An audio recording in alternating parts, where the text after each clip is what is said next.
Good morning students. कल हम chapter 16 का जो टॉपिक था बेरोजगारी वो पढ़ रहे थे और बेरोजगारी के प्रकार में आप लोगों को बता चुकी थी। आज हम जो पढ़ेंगे वो पढ़ेंगे बेरोजगारी के कारण, क्यों बेरोजगारी होती है। प्रकार हम पढ़ चुके हैं।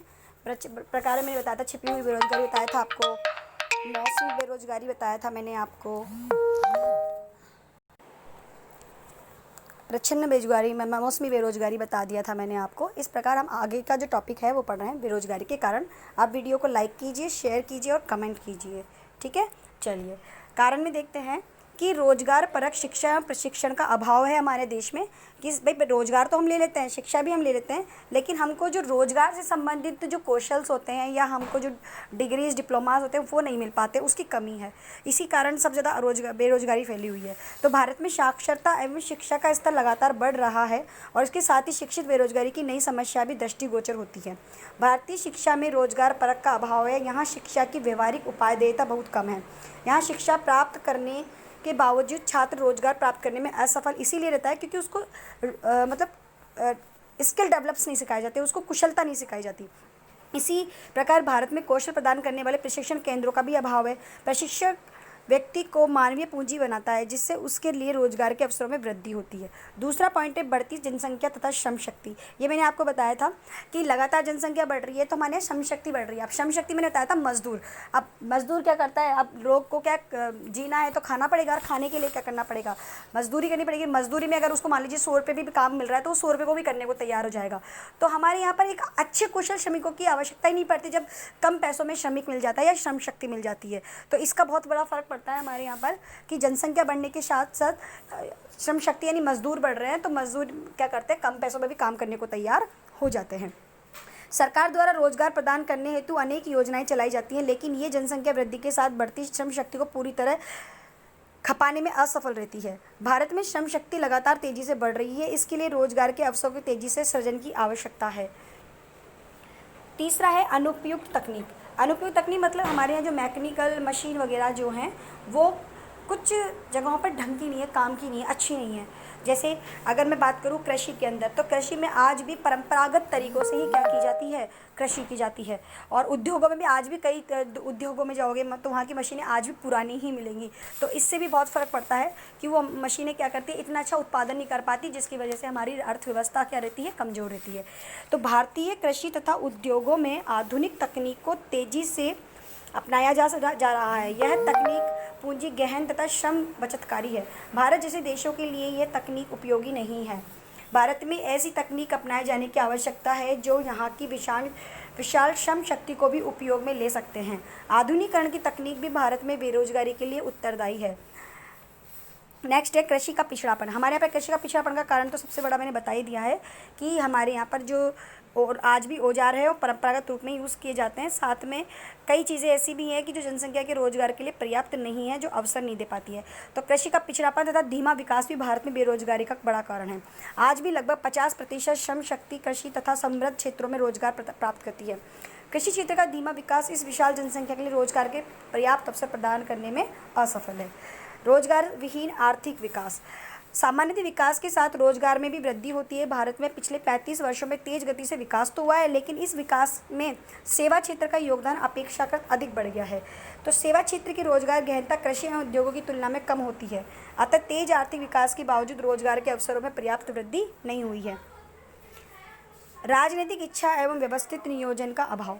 भारत में विकास के साथ संरचनात्मक परिवर्तनों के फलस्वरूप आदि के श्रम को व्यवस्थित नियोजन के द्वारा अन्य क्षेत्रों में खपाए जाने की आवश्यकता थी। यद्यपि बेरोजगारी निवारण हेतु सरकार द्वारा अनेक कार्यक्रम चलाए गए हैं, लेकिन इसमें सामंजस्य का अभाव है। इन कार्यक्रमों में रिसाव बहुत ज़्यादा थे, अतः इनके समस्त लाभ लक्षित व्यक्तियों तक नहीं पहुंच पाते हैं। अब हम उपाय के बारे में पढ़ेंगे कि उपाय किस प्रकार करेंगे ताकि बेरोजगारी हमारे यहाँ पर थोड़ी कम हो जाए। तो बेरोजगारी एवं गरीबी की समस्या इतनी गहनता से जुड़ी है कि इनके निवारण हेतु उपाय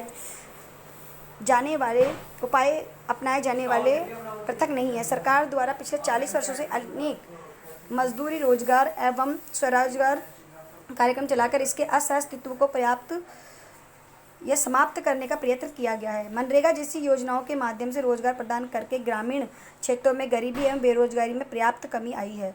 समानांतर चल रहे अनेक स्वरोजगार कार्यक्रमों ने शिक्षित एवं कुशल लोगों की बेरोजगारी को कम किया है। अर्थशास्त्रियों का मत है कि बेरोजगारी की दर को शून्य किया जाना संभव नहीं है। अर्थव्यवस्था में ये ध्यान रखना है कि अर्थशास्त्री ये कह रहे हैं कि बेरोजगारी की दर को शून्य नहीं किया जाता, कम तो किया जा सकता है लेकिन शून्य नहीं किया जा सकता। अर्थव्यवस्था में अल्प मात्रा में संरचनात्मक तथा घर्षणात्मक बेरोजगारी का अस्तित्व अवश्य ही बना रहता है।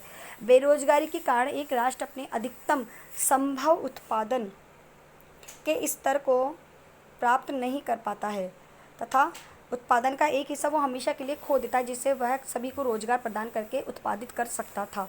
सरकार द्वारा निम्न उपाय अपनाकर बेरोजगारी में पर्याप्त कमी की जा सकती है। पहला है, सरकार द्वारा चलाए जा रहे मजदूरी एवं स्वरोजगार कार्यक्रमों में उचित समन्वय हो एवं उनमें न्यूनतम रिसाव हो।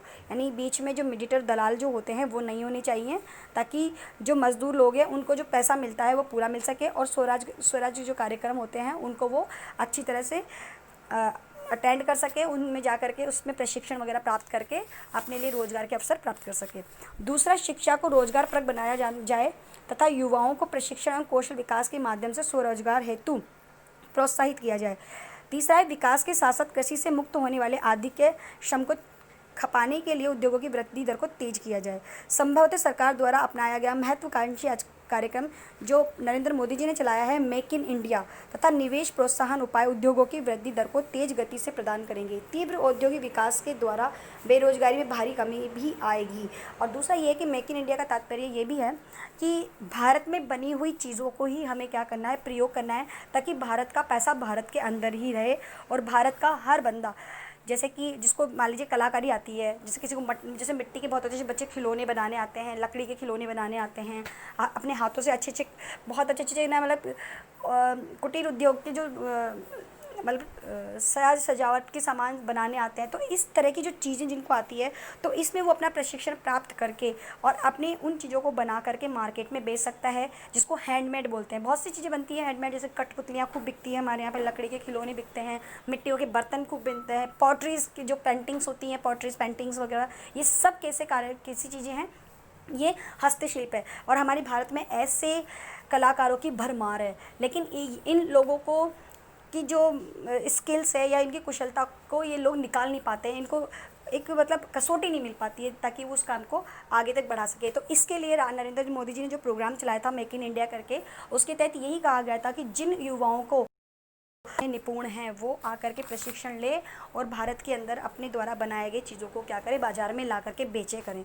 तुमने अगर बापू बाज़ार वगैरह देखा हो तो वहाँ पर हस्त या हाथ से बनी हुई हस्तकलाओं से निर्मित चीज़ें मिलेंगी, जिसमें कठपुतलियाँ, बर्तन हो गए, कपड़े हो गए, बहुत सारी चीज़ें मिलती हैं, जूतियाँ वगैरह खूब मिलती हैं हमारे यहाँ पे। तो ये सब चीज़ें क्या करती हैं, बेरोज़गारी को कम करती है। यानी कि भाई जो कलाकार है वो जो बैठ गया है ना, जो हमारे अंग्रेजों ने हमारे छोटे मोटे उद्योग धंधे जो नष्ट कर दिए थे, उस पर वापस से ध्यान दिया जा रहा है, ताकि जो कलाकार है वापस निकल के आए, उभर के आए और वो वापस से उस क्षेत्र में अपना कार्यक्रम चालू करे। अगर तुमने जवाहर कला केंद्र देखा हो तो उसमें भी इस चीज़ पर जोर दिया जा रहा है।